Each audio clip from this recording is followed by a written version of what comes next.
Hello, everyone. Master TOEFL Integrated Speaking and Writing. Combine sources like a pro. So welcome back to my Better TOEFL Scores YouTube channel. I am Michael Buckoff.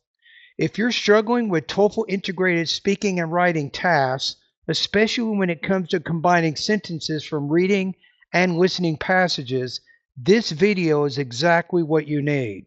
Today I'm going to show you how to combine sources using complex, compound, and separate sentence structures with all the grammar and punctuation explained step by step. Stick around till the end for real practice exercises and examples of what this looks like in a top scoring TOEFL response. And don't forget, if you want personalized help, check out my TOEFL Speaking and Writing Feedback service at bettertoeflscores.com. So let's get into it. So let's talk about paraphrasing, but why? The TOEFL expects you to paraphrase information. They want you to paraphrase the main points from the reading and the listening passages. You cannot copy word for word.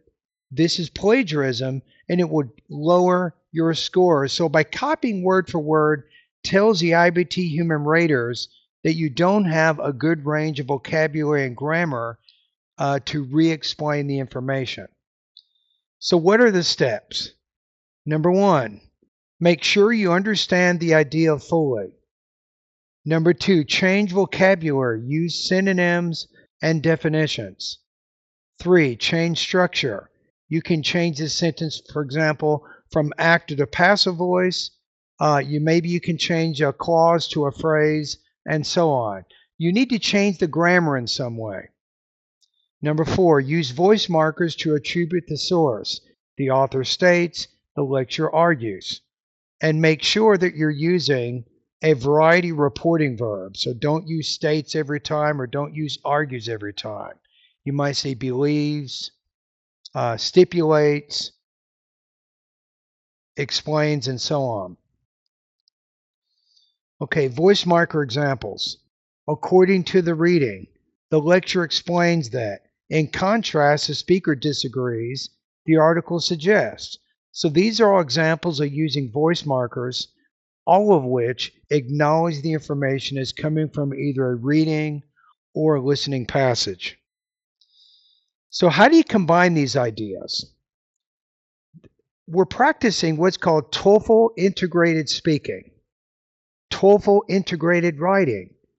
So with the speaking, you're taking information from reading and listening passages and combining that information. Or in writing, you're taking, again, information from reading and listening passages in the case of the TOEFL integrated task and combining that. Or with TOEFL Task 2, the writing for an online academic discussion, you're taking information from discussion posts from a professor and other students and then combining that information with your own. So, first of all, you can combine ideas using a complex sentence. A complex sentence joins a dependent clause, for example, although the author claims, with an independent clause. So the structure works something like this. You have a subordinating conjunction, then you have a subject plus a verb, you'll have a comma, then you have the main clause. So the example would be, although the reading states that solar energy is efficient, the speaker argues that it's too expensive. Now, YouTubers, what do you guys think about this? Here's my opinion about using complex sentences in integrated speaking and writing. I'm a little hesitant on this one. I would be careful. I don't think the TOEFL will be that difficult with it. But if you say, although the reading states here, right? You see this? So by using a subordinating conjunction, you're making this idea a support idea. But then when you say the speaker argues that it's too expensive, this becomes the main idea part of the sentence. So basically you're saying that the speaker's ideas are more important than the reading's ideas, and that's really not the intention with integrated speaking or writing. The purpose is to explain both ideas as main points. So the compound and separate sentences will do that better than the complex sentence. But I don't think the TOEFL is going to be that um, worried about it. But anybody at YouTube, what do you think about what I just said? In the comments below, you can agree or disagree with that. Okay, let's keep going. So common subordinating conjunctions, you can use things like although, while, because, even though, since, and if. You need to be very comfortable using these types of conjunctions in both your speaking and writing, because if you do and you use them accurately, it shows you have good automaticity of language use. And what in the heck does that mean? It just means that your grammar is natural. You can naturally use it in your speaking and writing. It doesn't seem unnatural in any way. So the punctuation rule here is use a comma when the dependent clause comes first, as you can see here. Although the reading states that solar energy is efficient, comma, the speaker argues that it's too expensive. Okay, let's talk about compound sentences now. So the definition is a compound sentence joins two independent clauses used in coordinated conjunctions. In my opinion, this is a better type of sentence structure when you want to represent the main points of both the reading and the listening passage. So the structure is independent clause plus you use one of the fanboys and then another independent clause here. So the fanboys are for, and, nor, but, or, yet, and so.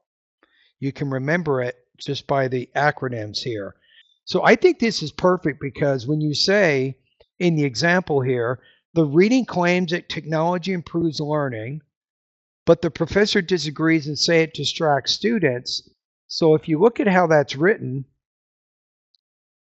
so in this case, we have a main idea here because this is an independent clause. We have another main idea over here. Notice how we have the comma in the middle to join those independent clauses. So we're saying here that the points from the reading and the listening are equal in importance. They're main ideas. Therefore, we used a compound sentence to express that. The punctuation rule is use a comma before the conjunction. Now, the exception to this is if this first independent clause is, say, 2 or 3 words only, I think the comma is optional, but I would definitely use it in this case. Okay, let's look at separate sentences here. Now, separate sentences are similar to using a compound sentence in the sense that you're basically stating both ideas as main points. So it says state the reading and listening points in 2 complete separate sentences. The example is that the reading states that artificial intelligence will increase productivity. The speaker, however, argues that it will eliminate many jobs. Now, what's important here, if you look at this idea, the word however is important because it helps show the contrasting relationship between the reading and then the lecture. And notice in the first one, by using a separate sentence, we're saying that the reading passage, this is a main idea here, and then whatever the speaker is saying, this is also a main idea. So this also works well. Now, here's the danger, I think, of separate sentences. If you use a lot of separate sentences and you're not using complex or compound sentences, then you could have the problem of what I call syntactic variety or the lack of syntactic variety. You don't want to show any limitations in your language use.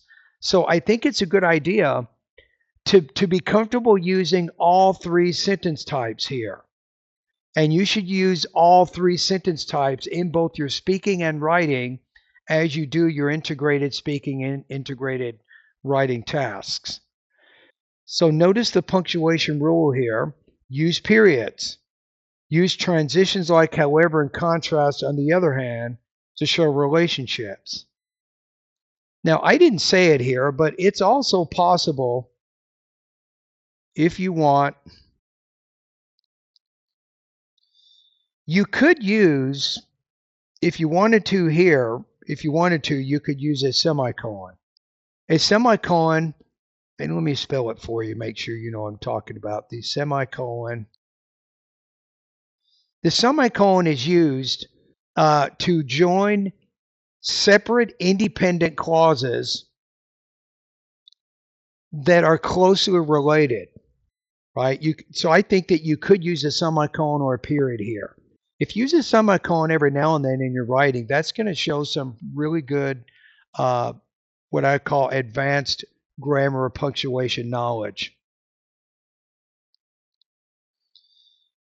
Okay, let's take a look at some practice exercises plus answers. So I'm going to show you I want to give you a little bit of practice here that you can kind of compare your answers with mine. So remember that you're kind of doing two things here. And you should be practicing these skills before you take the TOEFL exam.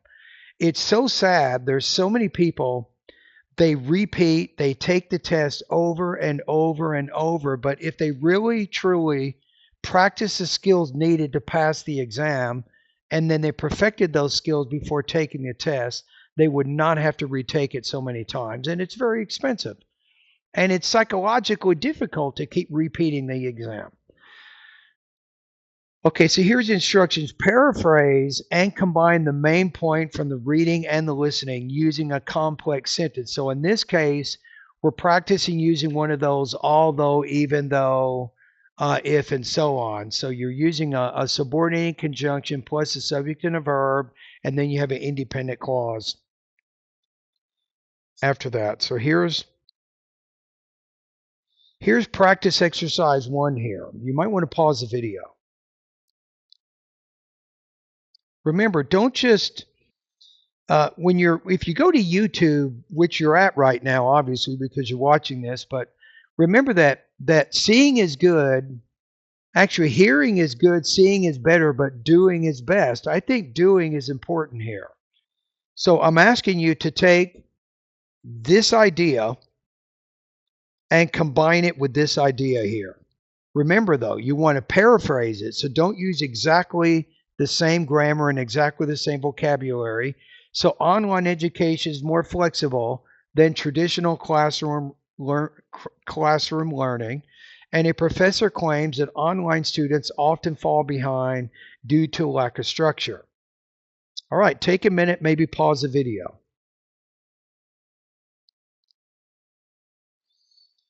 Okay, here we go. So here's how I would do this. Although the reading claims that online education offers flexibility, the professor argues that it lacks necessary structure. So we've paraphrased it and we've combined it. Notice how using the complex sentence, we're using although right in the beginning here. You see that? Although the reading claims that online education offers flexibility, and this is what we call the dependent clause. And then the most important point here is the professor argues that it lacks the necessary structure. So that's practice exercise 1. How did you do? Now remember, my TOEFL speaking and writing feedback service at Better TOEFL Scores, this is one of the things I provide feedback on my students is their sentence structure and their sentence structure formation, because it relates to language use, which is a category that they will use to grade your speaking and writing tasks. Okay, how about practice exercise 2 here? Okay, here we go. The reading. The article says recycling helps reduce landfill waste. Then the listening. The speaker explains that recycling often uses more energy than it saves. So take a minute and combine these sentences.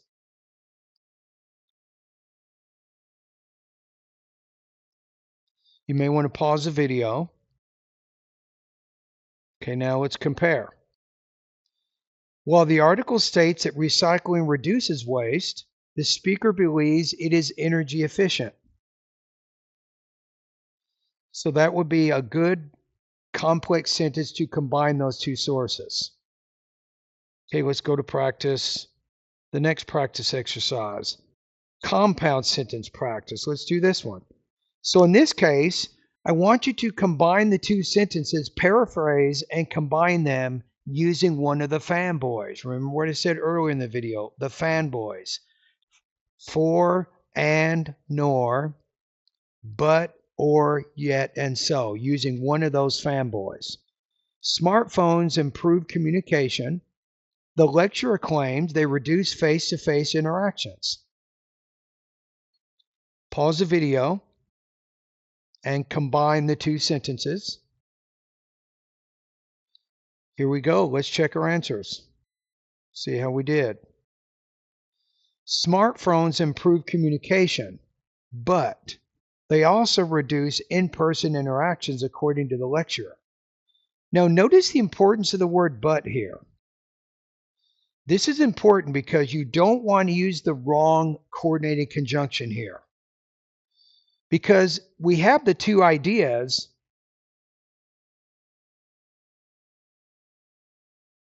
they kind of oppose each other. So the purpose of the but is to show that contrast. So that's why we use that one. Okay, let's go to the next exercise. Actually, let's go to separate sentence practice now. So in this case, okay, here we go. So in this case, I want you to take the ideas, paraphrase them, and rewrite them in separate sentences. And you want to make sure that you have some type of transition word in the second sentence that shows a contrast. Fossil fuels are a reliable energy source. The speaker argues they cause long-term environmental damage. So pause the video and rewrite these sentences, paraphrase them into two separate sentences. All right, let's double check. Let's see how we did on this one. The reading claims that fossil fuels are reliable. The speaker, however, argues that they harm the environment. So I hope you can see here that it's not just important to understand subordinating conjunctions, coordinators, and then transition words, which is what however is these three types of connecting words that actually have different punctuation patterns as you're learning in this video. So you should be practicing exactly these kinds of things if you want to be a pro. And I know a lot of you out there, you want to get maybe 24, 25 points in the writing. You want to get 26, 27 points in the speaking. So you got to do pretty much everything really, really well if you want to get those high scores. Okay, let's take a look at how the integration looks in responses. So here's a TOEFL integrated writing example, complex sentence plus voice markers. Actually, I got it wrong here. It's actually a transition word plus voice markers. Let me change that.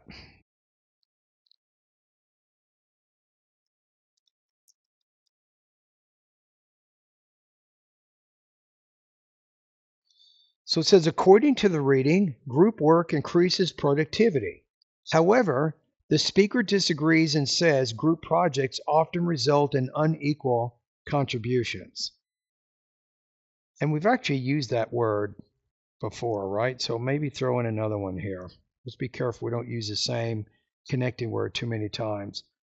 Okay, how about the TOEFL speaking example? The reading discusses the advantages of electric cars, but the speaker challenges this point, or the speaker challenges this by pointing out the limited battery life. So the tip here, I said this earlier, is to vary your sentence types. Make sure that you mix complex, compound, and separate sentences to sound natural and fluent. All right, awesome work today. I hope that you guys enjoyed this. So if you can master paraphrasing and combining ideas clearly, you're well on your way to a 26 in speaking and 25 or higher in writing.